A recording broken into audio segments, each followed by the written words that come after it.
Okay, hello, greetings to everyone in U.S. federal government at Texas A&M San Antonio. This is your first collection or your first online lecture uh, from the AmGov book, Barbour's AmGov, long story short, chapter 1 on politics and citizenship. Um, from here on out, unlike the intro video, the syllabus video, and me talking about the style guide and rubrics and such, in which I included my ugly mug in the corner here. For the rest of the semester, lucky for you, you will not see my ugly face. The videos they don't take up as much space. It's just better to do it without my talking head in the corner, obviously. So anyway, this is how lectures will be from here on out. Chapter 1 here is interesting. It covers a lot of ground, a lot of different topics, from what is politics and economics even, to political and economic systems, to talking about political culture and ideologies and the media. And it does all this in a rather small number of pages, I think. But anyway, let's walk you through it. And since this is the beginning of the book, I'm going to follow the text pretty straightforward for the time being. So obviously, Barbour opens the discussion. She asks, in effect, what is politics, right? Politics is about power and influence, right? It's about deciding how power and influence will be wielded. I mean, and who gets to wield it. That is what politics is. I mean, she mentions what's his name, Harold Laswell, a long dead political scientist, who defined politics as who gets what and how to get it, right? And that pretty much cuts right to the chase.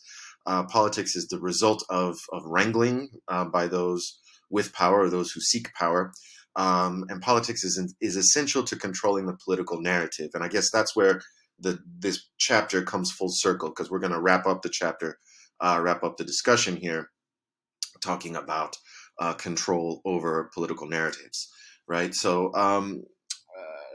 like a good political scientist, Barbour tries to define our terms from the outset of the text. And this is one thing I do like about this text. We need to make clear what we mean by politics, government, and economics, right? Aren't politics and government the same thing? The text rhetorically asks. And Barbour will tell us that no, right? Politics is a process and government is a system.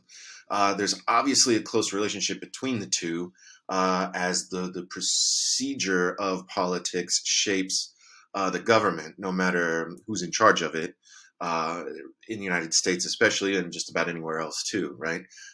So you can't really have one without the other necessarily, but they're not the same thing. I mean, especially in a democracy, right? If we're talking about democratic regimes or authoritarian or totalitarian regimes, which I'll mention momentarily, there might be less space for politics. But when you have, like in the case of the United States, over 300 million people living in the system, and it is a democratic system, well, then politics is very much a process, and it's inherently linked to the system of government, right? And again, we can talk about different types of governments or different types of political systems. Those are two terms that I will use interchangeably throughout: government and political system. We can talk about authoritarian governments and non-authoritarian governments, right? Democracy is a clear example of a non-authoritarian government, but not all non-authoritarian governments are necessarily democratic, right? You can have regimes in which people don't vote, or don't vote for their leaders necessarily, but without living in an authoritarian system, right? Anarchy gets a quick mention. Anarchy is, of course, a total lack of government. So if there's a lack of government, it's clearly not authoritarian, but a true anarchical system within the borders of a country has never truly existed. The Second Spanish Republic had lots of anarchists in the government, and this is back before World War II in the early 1930s. In effect, if you're part of a government and you're an anarchist, you're a walking paradox, right? Because anarchy is, of course, the absence of government. But anyway, I don't want to spend more time flapping my gums about that because it's not relevant to the greater point of the chapter here. But why do discussions of politics usually end up being about economics also, right? And that's a fair question. And Barbour doesn't go into the history of political science as a field, which is probably better for you. But I will give a quick mention and say that really until about the early 20th century, when politics was studied by people who now we would probably call political scientists, the field was merged with economics. It was called political economy. And then we still study the political economy. You're not seeing my air quotes here. We still study the political economy in my field, but that's separate from what economists do, right? But it goes without saying that there's a very close relationship between politics and economics, right? The two really go, well, they don't necessarily go hand in hand, but you can't have really one without the other, again, especially in a democratic system, right? So, but there is some overlap, obviously. I mean, economics is about power, influence, and resources too, and who has how much of each of those three things, right? The difference is that economics is both a process and a system, right? Politics is a process, government is a system, economics is a process and a system, right? And again, economics really is closely inherently linked and intertwined often with politics as well, and thus really with government too, whether we like it or not. We could talk about two major types of economic systems, socialism and capitalism. I beg to differ a little bit with Barbour's treatment of socialism. She basically says that you can use socialism and communism interchangeably. I would say no, but following her lead, we'll say that socialism can take many forms. We can talk about social democracy, which is the least socialist. She even makes a point in the text to say, it matters whether you're talking about social democracy or democratic socialism, whereas social democracy has more focus on the democracy end of things, and democratic socialism has more focus on the socialism as a concept. Communism is a step further and is, of course, infinitely more socialist than either a social democracy or democratic socialism. But see, there is, I don't know. I mean, I could go on for some time about this, and I won't forever, but, you can have communism in a democratic setting too. I lived for years in Portugal, and for the longest time since the transition to democracy from a right-wing authoritarian government in the mid-70s, the Communist Party in Portugal has been very viable, at times getting upwards of 10% of the vote in parliamentary elections. It doesn't mean that Portugal is not a democratic country, and the Communist Party in Portugal fully embraces democracy as it is in Portugal in the Constitution and in practice. So anyway, I think this is, I don't know, again, I just disagree with her simplification, I guess, of the two economic systems, but I'll leave it at that. I won't say any more about that. I'll move on to capitalism, and we can talk about different types of capitalism too, right? Systems fall on a range often somewhere between regulated capitalism and laissez-faire capitalism. Regulated capitalism would be the least capitalist in that you have a government that exists to regulate the economic system, and that's what we have in the United States. We tell ourselves it's a free market capitalist system. It's really not. The government, whether that's state, federal, local governments, all regulate the economic system to greater or lesser degrees, right? Although the United States capitalist system is not as regulated as, say, the system in a place like Denmark or something, which is more of a social democracy. But the reality is that most capitalist systems are mixed economies, which is to say, all political systems really try to all capitalist systems try to, in democracies, try to balance the cost and benefits of the capitalist system, right? Because truly unregulated capitalism almost inherently results in mass inequality. It's extremely unstable.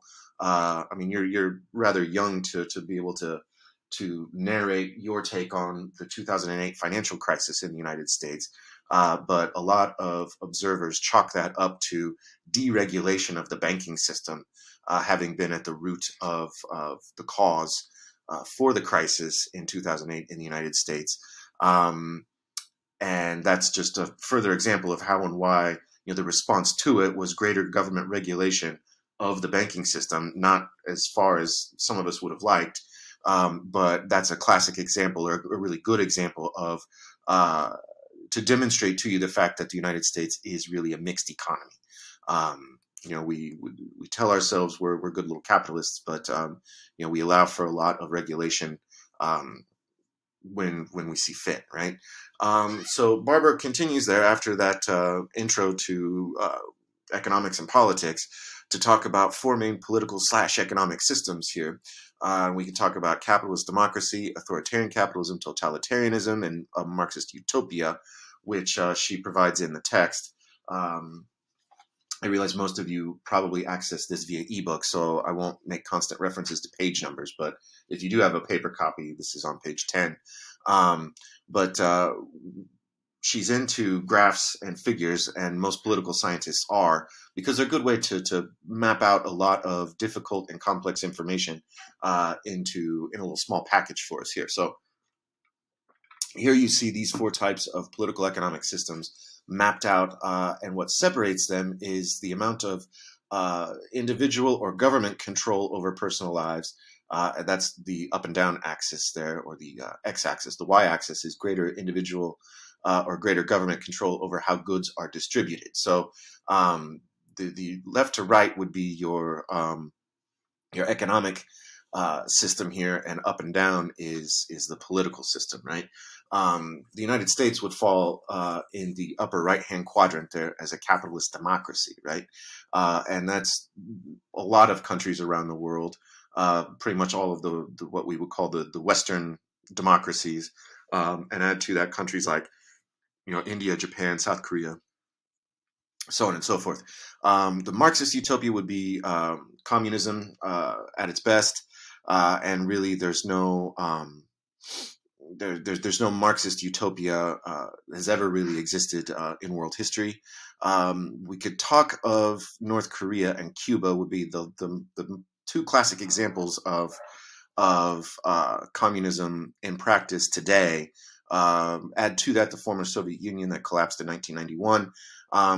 That was not, I mean, I'm sure leaders of all three political systems would tell you that they were living in a Marxist utopia, but really it was just, you had a small cadre of people controlling pretty much the entire economic system and each individual life of those living in those countries.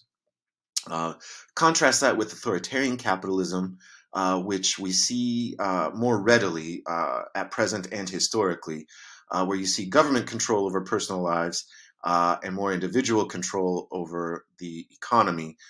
We see this in Russia. China, despite being run by a nominally communist party, has really embraced capitalism as it suits the economic system in China and certain individuals in the political system, of course. But what it is clearly is an authoritarian regime, as is Russia, as is the city-state of Singapore, although arguably freer than Russia or China is Singapore. But anyway, again, the United States, for the purposes of this class and moving forward, we will treat as a capitalist democracy, right? So now that we understand that, let's think about the political culture that exists in the United States. And before we get there, I've added this. Lucian Pye is another 20th century political scientist. I believe his expertise was the Soviet Union, as a matter of fact. But he studied political culture. And political culture we can define as a set of attitudes, beliefs, sentiments, which give order and meaning to a political process and which provide the underlying assumptions and rules that govern behavior in a political system. So political culture is a fancy term. It's a nebulous term. There are other definitions of it that differ slightly to this one. But focus on terms like attitudes, beliefs, and sentiments, right? What do the people within a political system believe? And it's, we find evidence of those attitudes, beliefs, and sentiments in both the political system, in politics as a process, and in government as a system, right? And we can also have attitudes, beliefs, and sentiments, obviously, about the economic system as well, right? 4 things to know about political culture. I say 4, and then I added a 5th point, and I didn't change it, the 4 to 5. I apologize. But things we need to know about political culture: it's woven together from political narratives. It's often intangible and unspoken, right? I mean, we often don't think about or talk about, what political culture in the United States is like. I mean, you have to enroll in a class like this to talk about it, right? Political culture in any system is easiest to see from the outside. I was born in the United States, but I grew up between Kansas City and Madrid, Spain, and it made me see things in both places, in Spain and in the United States, because it's kind of weird. I mean, I see both places as an insider, but I see both as an outsider, and it's a lot easier to try to understand and explain a political culture when you see it from the outside. I'm sure any of you who've traveled abroad, if you have family abroad, probably have a different understanding of how things work in the United States than those who've never left. But ultimately, political culture boils down to a common set of assumptions that we have within a political system.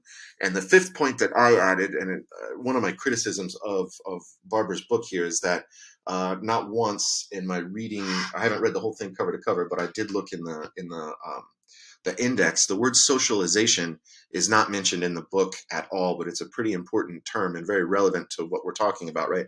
We're socialized to accept political culture. Maybe you've heard that term before.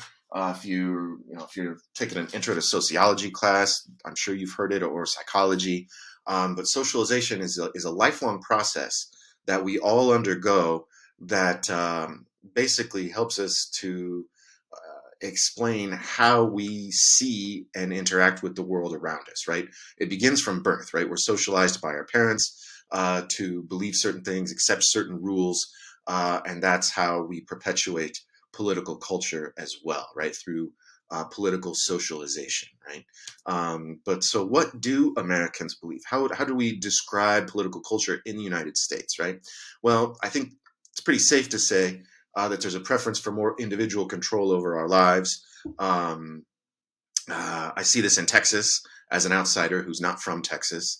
And that's, I mean, it's not a bad thing at all, individual control over one's life. That's, we see less of a role for government in our lives generally. Even those of us who probably lean further to the left in the United States still value individual control over our lives, and there's and less of a role for government to make decisions for us, and that's different in different places, even in different democracies, right? A place like France or Belgium or Sweden, you see the government making more decisions, having more say in your day-to-day life than we see in the United States. We're basically democratic capitalists with classical liberal values. And by liberal, I don't mean like how my uncle would say, that damn Nancy Pelosi's a liberal. No, that's not what I'm getting at. I mean, classical liberal values date back to the Enlightenment, John Locke. If you've had an intro to philosophy class, these are, again, little government intervention in our lives, genuine individual freedoms, and less intervention in the economy on the part of the government. That's what we mean by classical liberal values there. Fundamentals of political culture in the United States, then, this translates into limited government, individualism, freedom, equality, and representative democracy, right? These, I think, are things that no matter who you vote for, where you stand politically, these are things we tend to value in the United States. These are terms that would describe our political culture pretty decently, I think. And we could sprinkle in here, if we combine all these variables together, this is what leads us to, the American dream, right? This notion of the American dream. And of course, I'll be one of the first people to tell you that it doesn't necessarily play out in practice like we're socialized to believe that everybody has the exact same opportunities in this country. But that theoretically we do, right? In practice, not so much. But that, the very notion of the American dream, of limitless possibilities to ascend economically, in particular in the United States, based on our individualism and love of freedom and equality and so on and so forth, is something we're socialized to believe. It is baked into the political culture of the United States. So let's shift gears a bit and talk about political ideologies, or ideologies, you can pronounce it either way, in the United States. The old left-right split on the economy is very present in this country. Conservatives on the right tend to favor less economic regulation, and while liberals on the left tend to favor more government regulation of the economy. Sorry, gotta keep my palate wet. Political dimensions of economics, or the political dimension of economics, complicates the matter, right? So Americans are politically split. I don't need to go into great detail there. I think that's pretty safe to say that you've all seen this of late. We combine economic and political ideologies. The lines get blurred. Barbour proposes 4 ideological categories for us to consider here when she discusses American ideologies today. We can talk about economic conservatives or economic liberals, and then social conservatives and social liberals. Again, I'm turning to the page. If you have a paper copy of the textbook, this is on page 17.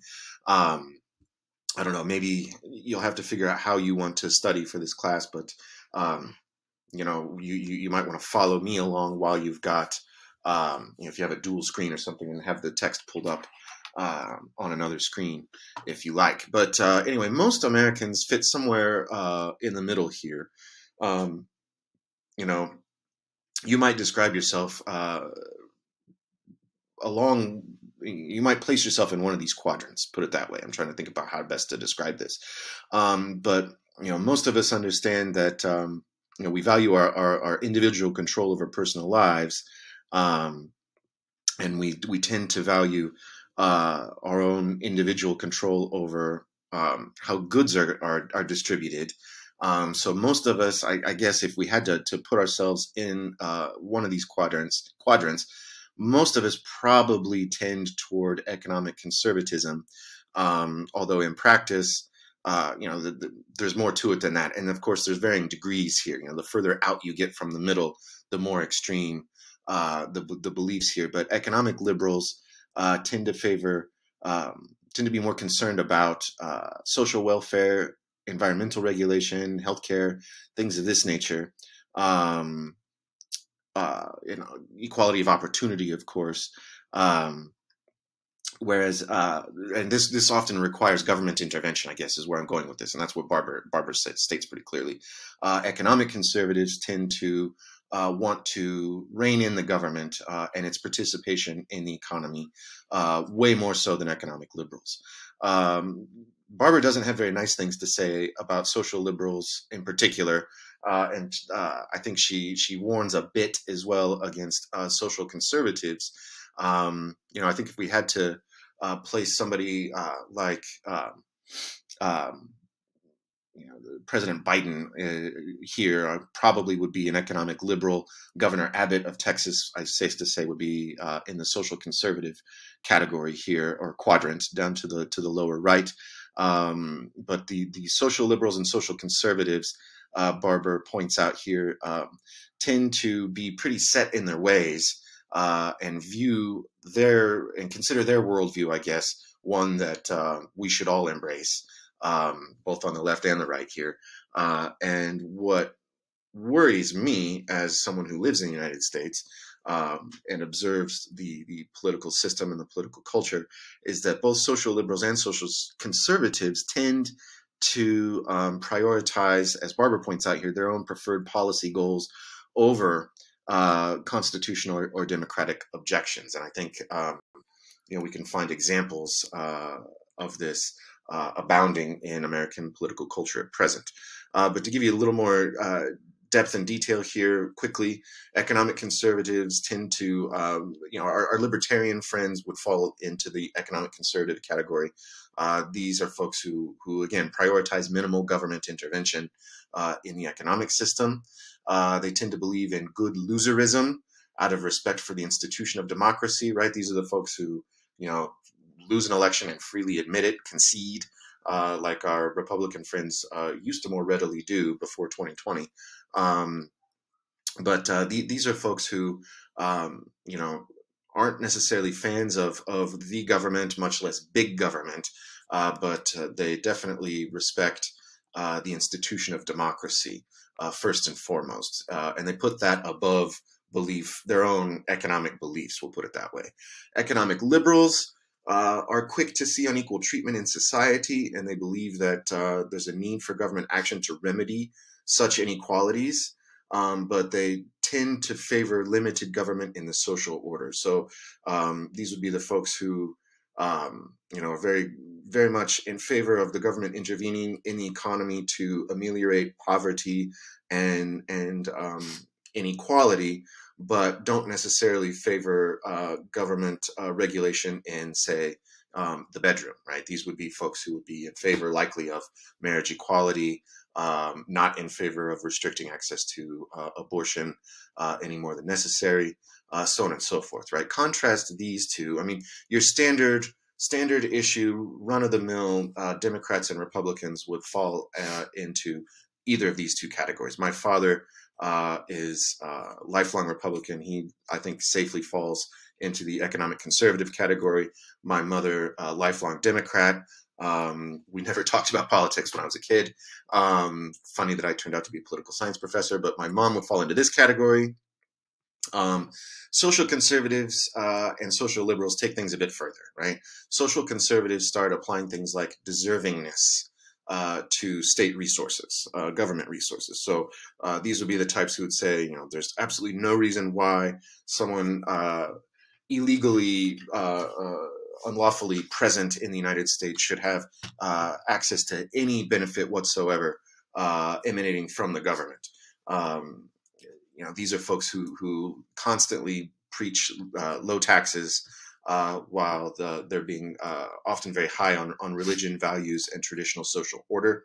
Barbour points this out. They have a strong belief in their vision of social order, and these folks tend to not understand why we don't all share their vision of social order. Arguably, social conservatives push the limits of American culture because and these are Barbour's words here, not mine. They place policy goals over constitutionality and democratic objection. I think it's safe to say we've seen evidence of this in recent years in the United States at the highest levels of office.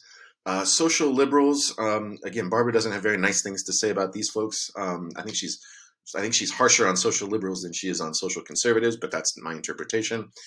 She defines social liberals as more revolutionary in their philosophy, also having a strong belief in their vision of social order, also thus pushing the limits of American culture, and also placing policy goals over constitutionality and democracy. I don't necessarily agree with that, but anyway, there it is. I guess, as a good political scientist that she is, political scientists tend to be pretty middle of the road and kind of agnostic sometimes when it comes to the extremes, right? Not really being fans of the extremes on either the left or the right end of the spectrum. Anyway, so Barbour then shifts gears toward the end of the chapter here to talk about political narratives. And again, so this is where I think the chapter comes full circle. I've only got a few slides left, so I'll let you go soon. But she talks about the importance of, or she talks about what a medium is, right? And I'm not meaning like a medium fry or a medium Coke, but medium is the singular form of the word media, right? Media is the plural. both medium and media are derived from the word mediation, right? What is meant by mediation? Well, it's an act of connection, right? We can talk about channels of communication and connection, be it news media, be it social media, what have you. But it's how we're connected to the wider world, right? And it's how we receive political narratives as well, right? And we need to think about, and I don't think we do this enough, the importance of a given medium's integrity when we're out and about trying to understand the world around us, right? But ultimately, we're also subject to, this is part of our socialization, to return to that word that I wish Barbour had used in the chapter at some point. We don't control political narratives as individuals. We receive them. So we're on the receiving end of somebody else's power, right? But political narratives as presented by the media broadly can either promote or suppress democracy, right? Narratives were easier to control before print media, and of course much easier to control before the advent of all the 20th century and 21st century media that we have: radio, television, podcasts, and social media, and so on and so forth, right? There used to be an emphasis in the political narrative in the United States on classical liberalism and the idea of the social contract, that we're all good citizens, and that we consent to be governed by other individuals, but we have control over those individuals in the ballot box, right? But this is an influence of the Enlightenment, right? Which the Enlightenment, capital E, Enlightenment, in Europe took place after the Renaissance. So we're going back to the 1800s. When the United States was founded, when France, the democratic state of France, was founded shortly after the United States. The Enlightenment really centered philosophical thinking on the individual, right? We function as individuals within a political system, and that we have this unsigned social contract with the government that basically says that we're going to pay our taxes, we're going to be good citizens, but then the government's going to protect us as we need, provide certain goods like roads and schools and such. For the individual, right? The importance of the individual. But that narrative, we don't stop and think about it very often, because we're thinking about other political narratives that come to us through lots of different other forms of media. And the fact of the matter is, now with these stupid smartphones in our pockets all the time, we now live entirely mediated lives, which I think is changing how we think about our relationship to government sometimes. I personally think it's the mediated lives we live tend to push some of us to those extremes of social liberalism or social conservatism, making us think that we're more different from others around us than we really are. But that's my take here. But it's a consequence of this media timeline that Barbour presents us with. To think about how far we've come in a very short period of time. 1900 was when the radio was invented, right? Telephones have only been around for 150 years, right? That's not very long in the grand scheme of things. And then think about all these other things that have changed our lives pretty dramatically, even in your lifetimes, right? These things have come about. Everything from, well, maybe you were born after 1998, I don't know. But Google, the Twitter, YouTube, all of these things that allow us to feel like we're being informed, or that we live informed lives, but we're really living mediated lives in which political narratives are spat at us constantly. And oftentimes I don't think we have the tools or the time to dissect political narratives as we should, right? And we're living these mediated lives, and thus, as U.S. citizens, we live a mediated citizenship now, right? And that's how Barbour wraps up the chapter, talking about how, what would the founding fathers think about today's media landscape, right? How do we reconcile things like James Madison and his notion of Republican virtue as an extension of the social contract versus the effects of self-interested citizenship? Because that's what we have, right? I mean, we're self-interested individuals uh, living in a political system in which we don't want the government to intervene any more than we seem to think necessary into our self-interested lives, right? So there's a bit of a tension here between these two types of citizenship, and this tension is exacerbated by today's media, right? I think it's clouding our notions of our own understanding of what it's like to be a citizen in the United States and interact with the government, right?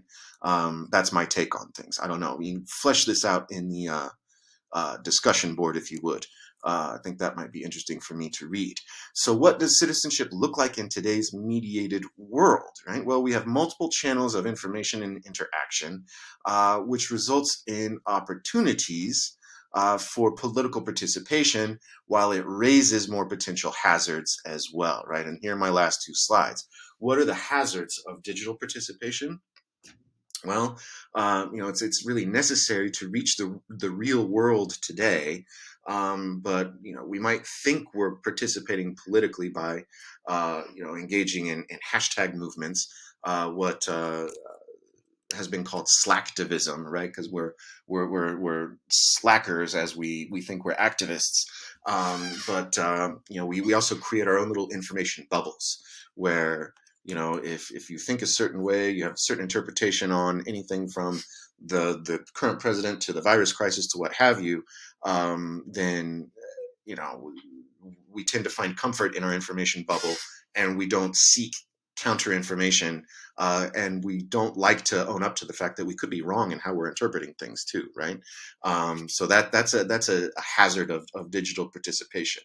The opportunities, of course, change from the founders' expectations, right? Certainly, what it is to be a good citizen today. I mean, you don't need a phone in your hand to be a good citizen, but to participate in the political system is quite different today than it was, in the late 1700s. But we can challenge political norms. I think the summer of 2020, after the murder of George Floyd, we really saw that in practice. I'm not saying everything went perfectly or no harm was done, but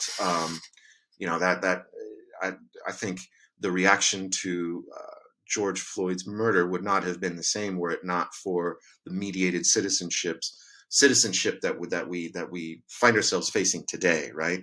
But the fact that the system, the Constitution, still is in place, the same document that was written again in the late 1700s, that it still exists today, given the obvious changes that we've undergone as a society, is I think credit to the founders' constitutional framework, that it has survived. And that's what we're going to be talking about really throughout the balance of the semester, is the constitutional framework, particularly with the branches of government, so on and so forth. But I get the feeling that the textbook will continuously come back to this notion of mediated citizenship. So anyway, think about that. Think about how, what your relationship to social media, the news media, whatever forms of media are out there that you consult, and think about your relationship to the government, right? Maybe do some Googling around and read up on the social contract, if you will, and then flesh it out, ask some thoughtful analytical questions in the discussion board, and yeah, I'll be in touch. That is it. Take care. I've got to close this.